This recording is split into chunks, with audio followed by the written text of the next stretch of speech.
Just in time for the holidays, Donald Trump has his signature piece of legislation. The House of Representatives putting the final touches on a tax reform bill that's been characterized in some quarters as a whopping big Christmas present to the rich. Despite public opinion opposing the plan by a 2-to-1 margin, Republicans rallying behind legislation that should most notably slash the corporate tax rate from 35% to 21%. That's about more than inciting companies to stop declaring their profits abroad. It's about the one issue where Trump and a majority of Republicans firmly agree: the role of government. It's no coincidence, then, that the bill includes one of the cornerstones of Obamacare, the obligation that everyone sign on for health insurance. It's being rolled back, according to this legislation. Well, Donald Trump's signature piece of legislation effectively killed Barack Obama's signature piece of legislation. And what impact on the rest of the planet? The dark art of tax reform in this instance comes with more than a whiff of America First. It includes a new tax on controlled foreign corporations. And already multinationally owned insurance companies warn they may have to jack up premiums for their customers worldwide. Just a reminder, right now in the U.S., unemployment is low, so are interest rates. The stock market is high. But what goes up must come down. Will it become the rest of the world's problem if the United States decides to further bloat its budget deficit? Today in the France 24 debate, we're looking at the impact of Trump's tax plan. With us, Ruth Ben-Artzi, visiting fellow at the French Political Science Institute, Sciences Po. Thank you for being with us. Thank you for inviting me. Also with us, former U.S. diplomat and director of the American Chamber of Commerce here in Paris, Oliver Griffith. Hi, good to be back. Not long time no see. The France 24 debate, where you can join the conversation on Facebook and Twitter, the hashtag F24debate. By the way, there is a precedent for this tax reform plan, not nationally in the United States. Partner station France 2 went to the Midwestern state of Kansas. Back in 2012, they passed very similar legislation. It's a report read by Allison Sargent. Really get your acceleration. This is like shooting adrenaline into the heart of growing the economy. That's how Republican Governor of Kansas, Sam Brownback, described his 2012 experiment that lowered taxes on business income to zero. Small business owner Gary Mason says he felt the adrenaline. His cleaning company saved tens of thousands of dollars, money he used to buy equipment and hire new employees. We probably added 5 to 10 positions, 5 to 8% of our company. When you got more money to be able to reinvest, it does help. When the tax cuts came into effect, the state's unemployment rate did drop by between 4% and 6% a year. But unemployment had already been declining as the economy recovered from the 2008 financial crisis. And Kansas saw no greater drop in unemployment than neighboring Missouri and Oklahoma. Meanwhile, the state's deficit went up. To compensate, Kansas increased its sales tax, angering residents. It's just taking money from people that have the least amount of money to give, and then giving it to the people that have the most. You know, it seems obviously unfair. Raising taxes wasn't enough. Kansas also had to cut its budget, and schools bore a large part of the burden. The tax cuts basically spent all the money that the state had, and they're out of money. So what they're arguing is that schools don't need more money. This past June, the Kansas state legislature voted to abandon the tax cuts, bringing their governor's experiment to an end. What was meant to be a shot of adrenaline ultimately shot a $1 billion hole in the state's budget. Ruth Ben-Artzi, is that what the future looks like for the United States, or are we kind of comparing apples and oranges and we look at one state and extrapolate from it? No, I actually think that Kansas is a good example, and there's some lessons to be learned from there and some caution to be taken. Unfortunately, those who voted for this tax cut did not take that into account. But I think that is what we're looking at. I think that these tax cuts are going to be compensated for by individual states.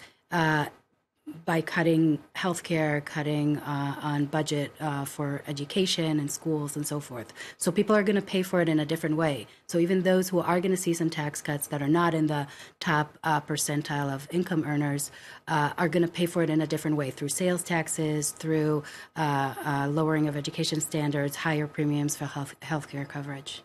You agree, Oliver? In general, I agree. I would say overall that tax cuts for business can be good if implemented the right way. Anything that will create jobs and help companies invest and create those jobs, that's positive. So by definition, this is not a bad idea to have a tax reform. However, was it the right time? I don't think so. The American economy is doing quite well. It might overheat through these tax cuts. And was it a political or an economic act? It was mostly a political act in my evaluation. And what Trump originally proposed was a tax simplification to go along with this, and it certainly wasn't simplified. You say a political act. What do you mean? By a political act, that this was kind of rushed through. The Republicans needed a victory quickly in looking ahead to the 2018 election. Trump hadn't been able to get any legislation passed, so this was important for him to get this through without the necessary consultation with the Democrats, which is out the window anyway with the partisanship that's going on in Washington now. Contrast this with the Reagan tax plan in '86, the last big cut, which was actually bigger than the Trump cut, but revenue neutral, first of all. And the Democrats participated to some extent in that. Revenue neutral, we're looking at $1.5 trillion over a decade in taxes that will be cut. It's kind of hard to fathom, isn't it? Because lots of zeros, we kind of get lost in that. Yeah, it's a deficit. That debt is going to have to be paid at some point, and the U.S. already has a huge deficit. The Republicans are always saying that they want to cut the deficit, and in fact, it's been the Democratic presidents that have cut it the most. Right. And so they should hold true to their promises and do cut the deficit and have a revenue-neutral tax bill and a tax reform. Everybody agrees you need that. Businesses, there's certain aspects of this bill that are positive, but there are very many that are negative and not good for the people that Trump says he wants to help. All right, and the sausage making of a bill in this case sparking one big surprise, which is the end of the provision that forces Americans to sign up for health insurance coverage. Yeah. So even if it seems like it might not be a big, first of all, it was a big win for Trump and for the Republicans who didn't manage to pass the repeal of Obamacare earlier on in the year. So they snuck it in through this repeal of the mandates. But what it means, it's going to snowball. It's going to snowball into when you have less people paying into the system, the effect is going to be higher premiums for those who do pay. Insurance companies will charge more, and it's going to basically implode the entire system. And then Trump obviously will be able to say, well, look, Obamacare isn't working, but it's not working because they're not allowing it to work, and they're not fixing those aspects of it that needed to be fixed. The people who are mostly going to be hurt with this repeal of the mandate are those who most need health insurance and can't afford it in the market rate, or don't have an employer who pays for their health insurance. All right, the individual mandate, that's the term used, the rule that forces everyone to sign up for health insurance, the way you're forced to sign up for auto insurance, that's gone. And it's part of the philosophy, the politics, as Oliver was mentioning, of a bill where in the Senate, every single Republican voted for and every Democrat voted against. People like Nancy Pelosi come to Washington to grow government. We come to Washington to grow the economy and to give people more freedom. And we're doing that today by doubling the standard deduction, by doubling the child tax credit, by lowering tax rates for Americans. We're also eliminating the most onerous symbol of government overreach, and that was the individual mandate. The Republicans have taken what they call a once-in-a-generation opportunity on tax reform and squandered it on corporate welfare and tax cuts for the rich. All right, and we welcome joining us. The Paris traffic could not keep him away. Jérôme Guez, who teaches international affairs and economics at the prestigious Paris School of Business and Commerce, HEC. Thank you for being with us. Thank you for having me. Catch your breath. I just want to bounce off what you were saying about a political decision. More than politics, we're talking about ideology. And as Oliver points out, every Republican president passes some kind of a bill that slashes taxes. But it's about more than just more than just taxes. It's about what is the role of government. Right. I think that, well, the Republicans are still holding on to this notion of, trickle-down economics. So we cut the taxes, people keep more money in their pockets, businesses, in this case corporations, keep more money in their pockets, they will hire more employees, the unemployment rate will go down, wages will go up, everybody's going to be happy, and everything's going to be great.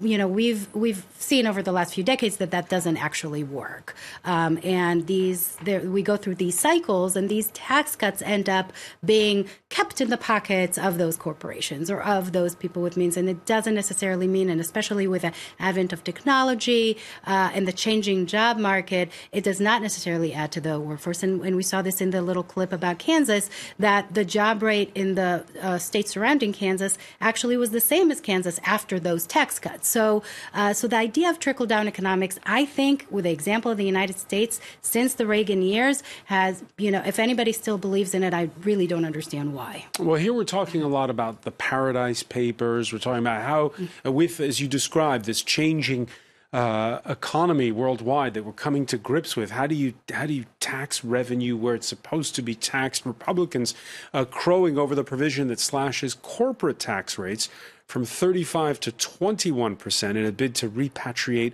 profits to U.S. shores. And we can listen to one congressman who tells us that the idea of a 15.5% rate for moving cash home, a new tax system for multinationals, this is all for the good. Today, Washington says spend it overseas. Our new tax code says bring it home. Spend it here in America to grow our jobs, our paychecks, our communities. That's why this moment is so important. It's about more than just politics there. This is about ideology. Let's bring American money home. They like to state it like that. Now, I think one of the only clauses of this bill that's actually positive is a territorial taxation, to put America in line with what other countries do, to tax the profits where they're made, not to tax the profits globally. And perhaps they'll bring back some of those profits to America and actually invest it. So that's one of the more positive aspects of that. But it's far outweighed by the negatives as far as I can see it. So, Jeremy Guez, the lowering of that tax rate from 35 to 21%, what will it do for companies like, the huge companies like Microsoft, Apple, the list goes on, who enjoy taxing a lot of their assets in Ireland or in the Netherlands, places where the tax rate is even lower than 20%? Yeah, economically speaking, I'd be tempted to say very little, especially that the businesses that you've just mentioned are sitting on a pile of cash that is absolutely enormous. Perhaps that might bring the cash home, but I'm not entirely sure that they're really looking to invest, that they're really looking to hire. Because right now, in terms of opportunities that there are out there, it is not entirely clear to me that we have huge opportunities for these businesses to actually grow right now. If we did, they wouldn't be sitting on so much cash. So why was this bill passed? Ideology, without a doubt, but on the hands of congressional Republicans. I take issue with the notion that Trump is an ideological president. This is the least ideological president. He really needed a political win tonight. And there was an alignment for once in a lifetime or mandate, I don't know, between congressional Republicans who all opposed Trump on many different other issues, but who came to vote because a Republican is basically about cutting down taxes, and this president who desperately needed a political win. It's the compromise. I think they found the perfect alignment of interest. The perfect alignment of interests. And do you see now that this bill is passed, that Trump and the Republicans will be more in sync, or that this is a one-off? The Russian investigation isn't going away thanks to this. The atypical nature of this president and the way he addresses Republicans isn't going away because of this. So short answer is absolutely no. they won't be more in sync. In addition, it is not entirely clear, indeed, trickle-down economics, I have my doubts as well, but it is not entirely clear as well to me that within a year, a little bit less than now, we will really see the effects for the American electorate, in particular the more vulnerable populations who all voted for Trump. And this may be a bittersweet victory ultimately, because it's not entirely clear to me that it's going to be able to deliver what you really need. And remember, it's about the economy, stupid, said Bill Clinton. This is always true about American politics, I would think. If there is no real definite amelioration of the middle class in the United States, it might not last that long. And what the consequences will be for the rest of the world is something we'll discuss when we come back. Stay with us. You're watching the France 24 debate.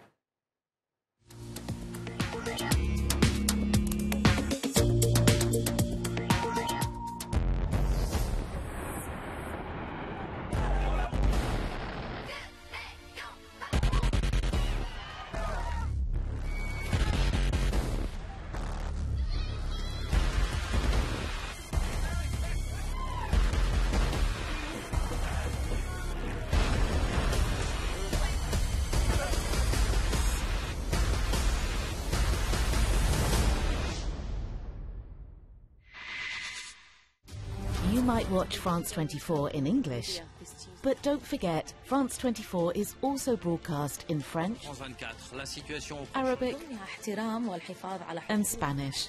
Muy buenas tardes, bienvenidos a las noticias de France 24. Available on cable and satellite systems and online media in France and around the world.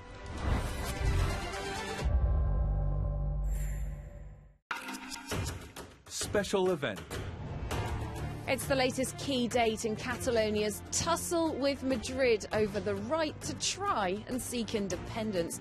On December 21st, this region holding new elections. We'll be bringing you full coverage with experts, with politicians and with our own reporters on the ground in Barcelona and Madrid. Do join us on France 24. Watch events unfold live on France 24 and France24.com. Welcome back. Before we resume the France 24 debate, some of the stories we're following for you in the newsroom. Poland's president signs two provisions that bring into law an overhaul of the judiciary. This in defiance of the European Commission earlier in the day, for the first time ever, triggering Article 7 of the EU treaty, which could lead to sanctions against Warsaw. Also in the news, with the official campaign period over, a day of reflection in Catalonia ahead of Thursday's snap regional elections. Separatists and the pro-Madrid camp neck and neck. Turnout will be key. The European Court of Justice hands Uber a big blow, ruling that it's a transport company and not an information sharing service. We'll also tell you about how Brexit negotiations are going, what with Theresa May bending on the pullout date, which could go beyond March of 2019.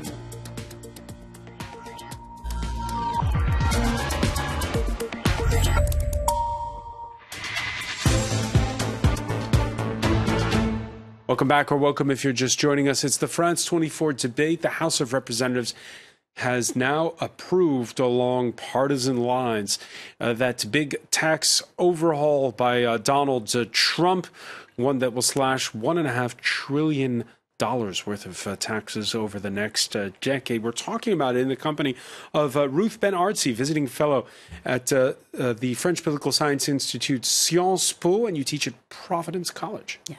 Welcome to Paris. With us as well, former U.S. diplomat Oliver Griffith. Welcome back as well to Jérémy Guez, who teaches at HEC, the French Grande École that does, commerce and business school. Yeah. Both. We were talking just before the break about how this was an ideologically driven decision, but it's one with international repercussions. Just one example, insurance companies, a lot of them are multinational, and they're saying, you better reform this, otherwise our premiums are going to have to go up worldwide. Could citizens in Europe feel an effect from these Trump tax cuts? Time will tell. Time will tell. Remember what the U.S. has always said about its policies. It used to be, it's our dollar, it's your problem. No, I'm tempted to say tonight they're basically saying these are our policies and it's basically your problem. What is true is that on the insurance side, this has repercussions without a doubt. What I'm not entirely sure about is whether or not, what's the time horizon for all of these?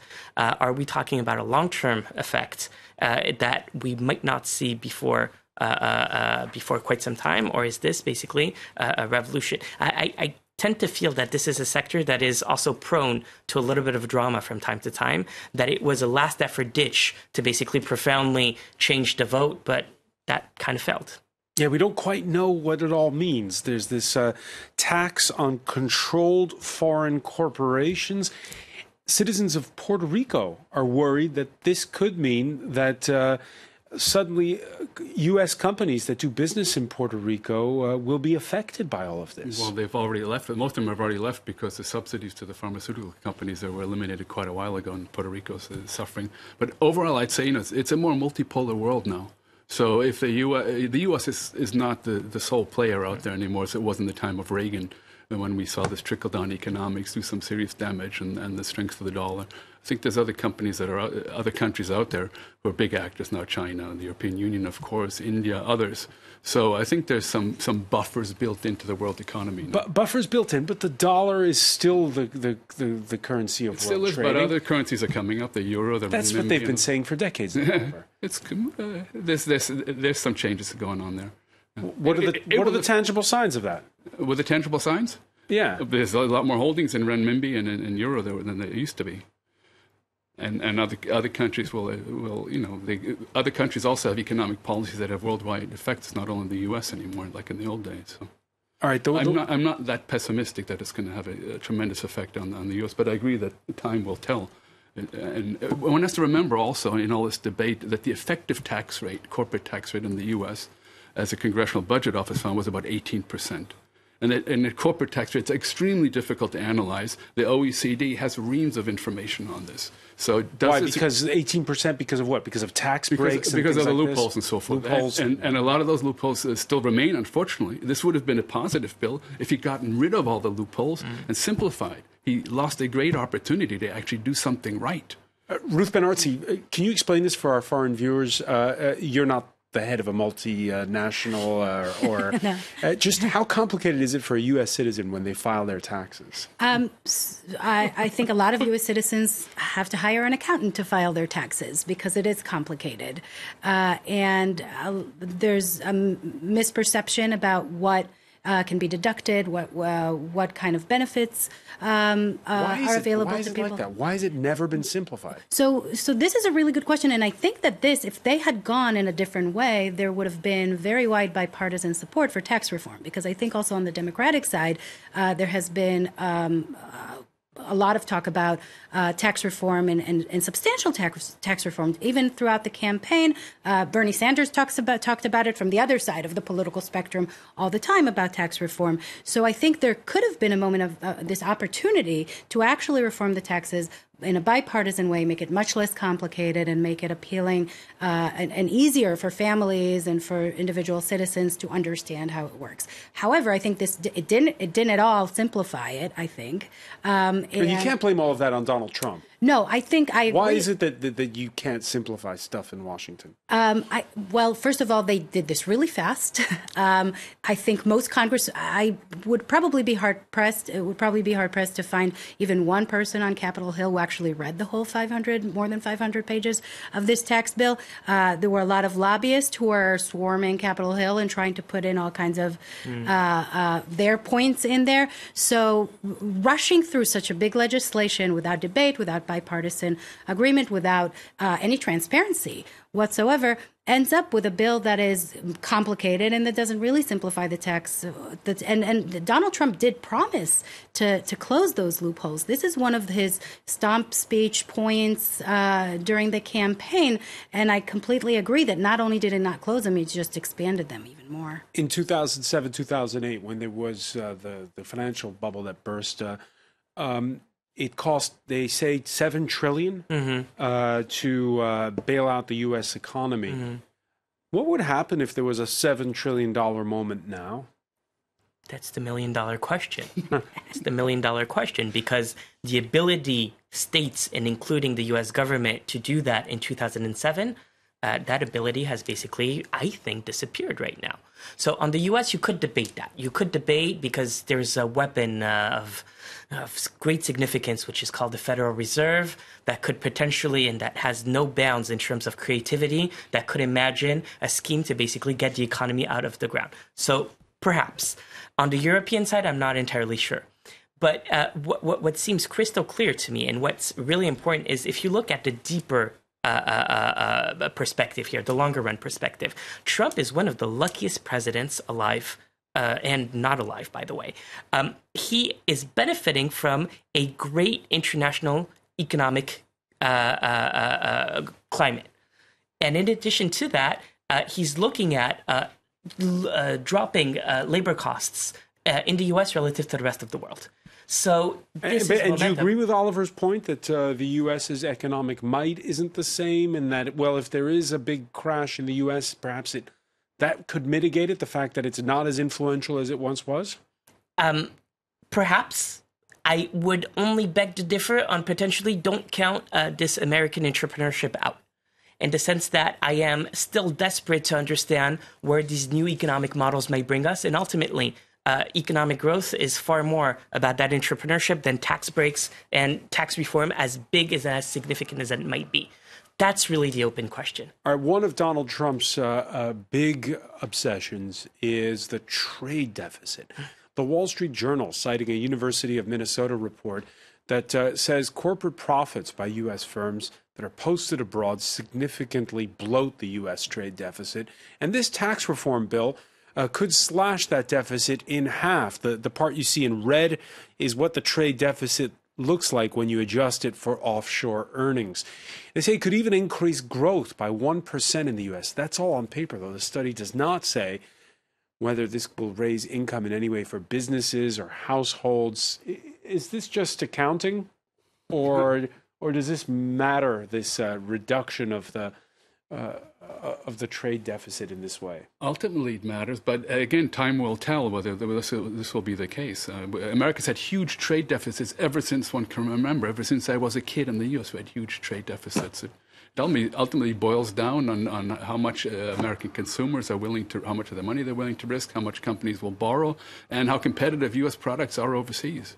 And they're getting more and more competitive. I think even some of the industrial products are becoming competitive again, certainly the service industries and IT and all that.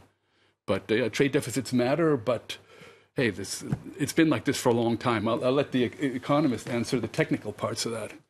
There's a lot of accounting there, because a lot of it isn't showing a different reality. It is about reinterpreting the numbers. And indeed, you could have a very technical debate about offshore earnings, the degree to which it is legitimate or not to account for them. But that, to me, is far more accounting than the deeper run. And if trade deficits have existed as long as Oliver can remember, why does Donald Trump care so much about them? That's nationalistic. That's absolutely nationalistic. Because trade deficits looks, we're losing against the rest of the world, you know. We are losing. America should have a strong dollar and be the major exporting nation and all that. That's purely ideological. It's not even economics 101. It's fifth grade economics. Yeah, I think he sees, I agree that he sees almost every big question like this in terms of winning and losing. And so when there's a deficit, obviously we're losing and he needs to change it. Trade is a much more complicated aspect of the economy and foreign policy than this graph that is accounting, I think, would tell us. It also it has to be accounted for by labor costs, by capital. There's so many things that can happen around the world that would affect the trade deficit that have nothing to do with this tax cut. Now, you heard Ruth, the economist in the room, saying he doesn't understand yet where the way the economy is changing is taking us, yet we're getting every day these record highs on Wall Street. Do you think investors understand it? You know, the way I see it is that investors are seizing on the moment, and their vision is usually short-term, and they're cashing in right now because this is a great opportunity to cash in. And I agree, the economy, the world economy right now is It's not a barometer of what's to come. No, not at all. It's emotional, like so much about this whole debate. like so much about this whole debate. And this story, by the way, has certainly inspired political cartoonists. We can show you Dave Granlund depicting the middle class there in that one. And you see huge, the expression favored by Trump, as getting table scraps from the rich whose rotundness, well, reminds us of how the robber barons of the so-called Gilded Age of the turn of the 20th century were depicted at the time in cartoons. Is there a parallel to this period where you had plutocrats running the United States, Oliver Griffith? Sure, there are always parallels, and they're never perfect. Now you have the IT plutocrats, most of whom are not Republicans, kind of running the show. What you need is good competition policy in that respect, and we're seeing that worldwide, people going after Google and Amazon for non-competitive practices. But it's no longer the plutocrats because the first cartoon gives the impression that the fix is in, and the game is skewed towards the rich. Well, they'd like to make it like that again. I think some of the more extreme Republicans would like to be the plutocrats again, but I think those days are over. Olivier Guez, your thoughts? Yeah, it's Jeremy, but Jeremy, that's excuse quite me. okay. You have to be fair to Donald Trump. You have to be fair in the sense that he managed to win the White House, as we all know, with a coalition of people that twice potentially voted for Barack Obama in 3 fundamental states, Wisconsin, Michigan, and Pennsylvania, who had no trouble voting for Barack Obama in 2008 and 2012, and who voted for Donald Trump in 2016 because that was continuity to them. It was about blowing up the system that we don't like. And in the U.S. way of thinking, when you see these types of tax cuts, there is a part of ideology trickle down, so we could discuss at length whether or not that's right. But there's also part of a dream saying we are basically targeting a class of people that I might belong to one day. So the legitimacy of all of this, the political legitimacy of all of this, we should not ignore that. He is legitimate in doing what he's doing. And that part of the electorate right now is defending these in the name of either ideology or this basically will benefit us at some point in time. We have to accept that democratic process. But I think this disease is one that the U.S. suffers from. It's one that the Europeans suffer from. It's basically one of very much turned towards the short run, and that basically creates problems in terms of policymaking. He needs the deal, and he basically did in the White House. Basically, with a little bit of luck, the economy will continue doing what it is doing, and we can basically claim a victory by 2018 for the midterms. All right, funny cartoons about fat rich people. That's also a way of showing that we have rising inequality, and not just in the United States. Does that undermine democracy? It does, but many people would tell you in the U.S., including people who voted for Donald Trump, what undermines democracy is that establishment being recycled again and again and again. Many people who voted for Donald Trump would claim, I had nothing more to lose. You told me, you, the elite in general, told me I would have everything to lose from not voting for the mainstream candidate, read Hillary Clinton, not voting for the mainstream option, read basically a continuance of globalization and so on. You tell me I have everything to lose from not doing that. I think I've lost a whole lot over the past 20 years. There are a lot of people I just traveled through Mississippi, Alabama, and Louisiana, Trump country, even though Alabama just went Democratic for a senator. But you really see the poor whites in those countries, and you see that a lot of their life is based around faith and religions, a lot of different Pentecostal faiths. So it's almost as many churches as you do houses, and they believe in Trump by faith. So they're willing to take his lies or his misstatements of the truth over and over because they have faith that he's saying what they want to hear. And they are seriously poor. Are you sure it's faith? Because he's not a very religious man. No, but that's what faith is all about. You believe in something and you don't see the reality necessarily behind it. You know, look for the reality. But there is a reason, as he said, that for Trump. There are the coast elites and there are the poor people in the center who have not been heard recently. But the problem is that Trump, of course, will not help those people, like you said. And do not get me wrong, this is not a underestimation of the lies and so on, which are horrendous, but you have to understand the logic of that U.S. population that voted for him. Right. I mean, I agree to that with that to an extent. I think that there are some of his voters probably fit within that category, but some really did believe some of the things that Trump promised during the campaign was, for example, not just to repeal Obamacare, but to offer this amazing, great alternative health care that is going to cost nothing for people, and everybody's going to get health coverage, and it's going to be big and beautiful. So, and that has not been delivered. He actually said in the speech I heard in the cabinet meeting this afternoon after this passed, he said, well, now we repealed it, and now there's going to be something much better. At a certain point, he's going to have to deliver. And some of those people who voted for him during the 8 years of the Obama administration may have not seen very much improvement in their lives. And I think the point of inequality is really important, because I think the Democrats didn't do very well on inequality either. And we found ourselves in this situation with Trump as an opportunist at the right moment, at the right time, when there was already rising inequality, seizing on it. But what he's doing, he's only, with this tax bill, inequality is only going to increase. The question is, when are people actually going to feel it? Some of those cuts that are offered only temporarily might improve some people's tax returns in the very short run. For example, with the child tax cuts, tax credits that are doubled, but those expire in 2027, and 2027 is a deliberate date with the election cycle. So what's a better route to reducing that inequality? It's hard to say. You know, sometimes when inequality bubbles up, something has to give. We might find ourselves in another war to distract us from that rising inequality. That could be one option for governments to escape the scrutiny of their inaction or their action that doesn't actually serve their constituents. Or it might end up bringing to a better system. Some folks I talk to think that maybe we are getting closer towards, for example, a better, a single-payer healthcare system, because whoever comes after Trump will have to institute it, given this rising inequality. We mentioned about it's not just about Trump, but to a certain degree, his name is going to be associated with this bill. And according to a Quinnipiac University survey published last week, 21% of Americans approve of the tax plan, 55% are against, and that tax plan, it's a 2-to-1 margin. And when you asked people, would you be more likely to vote for a lawmaker who voted in favor, 18% said yes. More likely to vote against, 18% said, 43% were in that category.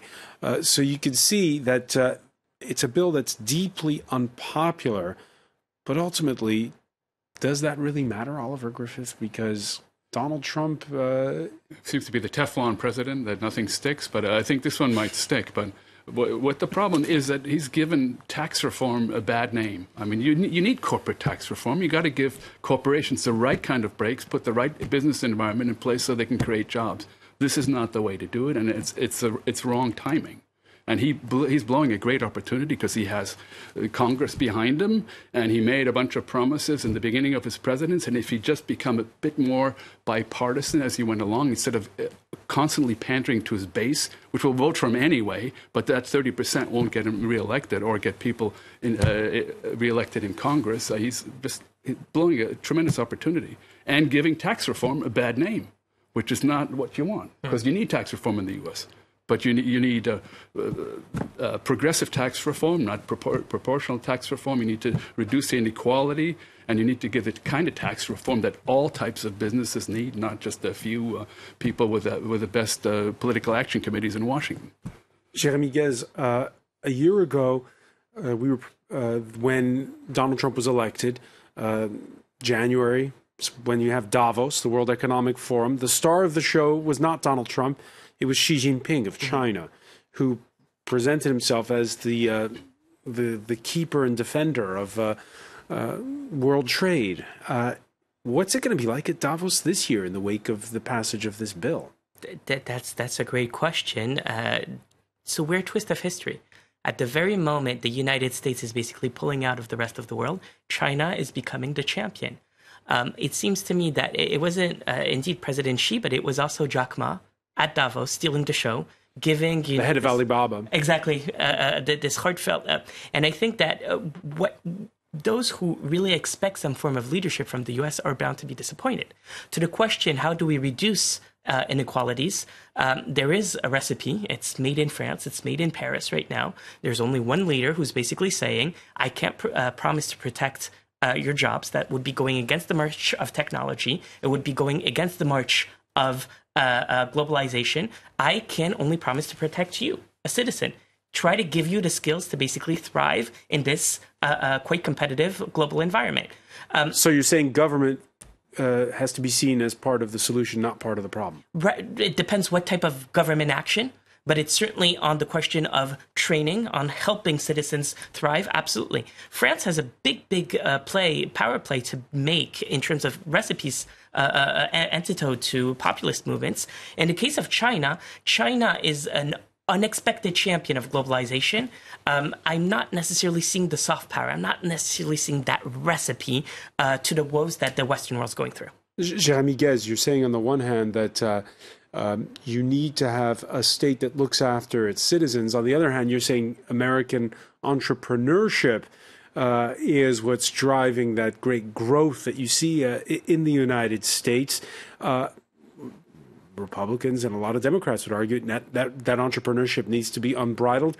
What do you think? We're speaking on the day when the European Court of Justice has slapped down Uber for its practices and saying that it should be regulated as a transport company. This different vision of the economy between Europe and the U.S. is growing. It's definitely growing. There's a difference between an intervention of the state that would basically say, we're trying to regulate all the time and we're trying to basically pick winners and losers, and a state that would basically be in the mindset of saying, let's actually not pick winners and losers, but let's give the tools to everyone to actually be winners ultimately. That's a subtlety, but it's a subtlety that we're starting to learn, I think, in the current debate. How do you provide those tools? I can't self-declare an entrepreneur. I need the skills to go with it. I need to have a vision to go with it. I need to have hope to go with it. The state influencing the structure rather than picking the winners and the losers, that I think is a winning formula. Ruth Ben-Artzi, when you go back to the United States, will your vision be different from what it was when you came here?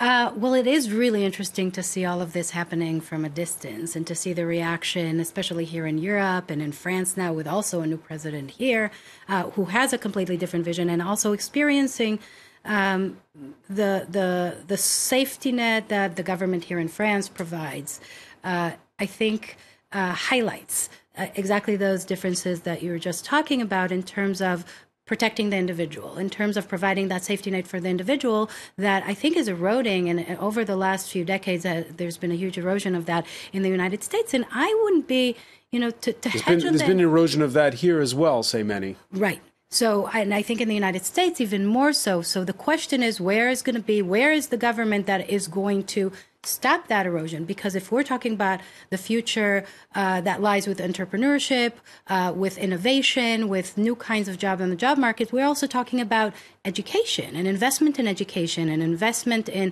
social safety nets that allow those countries that actually invest in it to be able to be on the cutting edge. And I know that many people in my profession are worried about the fact that the United States is falling behind when it comes to that cutting edge, or could fall behind, especially, I think at the last minute, this wasn't included in the tax bill, but one of the original points in the Congress was to tax, for example, graduate students as an income. So tuition scholarships would be considered income and they would be taxed. So if you go get an advanced degree at an American university, you actually get taxed. And there was a huge outcry about it because that would create a huge problem for innovation, for universities, for teaching staff, and for the future of instruction. And I think that the Trump administration has a little bit of a conflict within itself. It wants to be on the cutting edge, wants to cut taxes, it wants to improve innovation and entrepreneurship. On the other hand, it is not providing those right tools in the education and healthcare sector and those kind of safety where you need the role of government. And of course, this conflict is going to continue to play out. Ruth Ben-Artzi, I want to thank you. I want to thank Jérémy Guez, Oliver Griffith, and thank you for joining us here in the France 24 debate.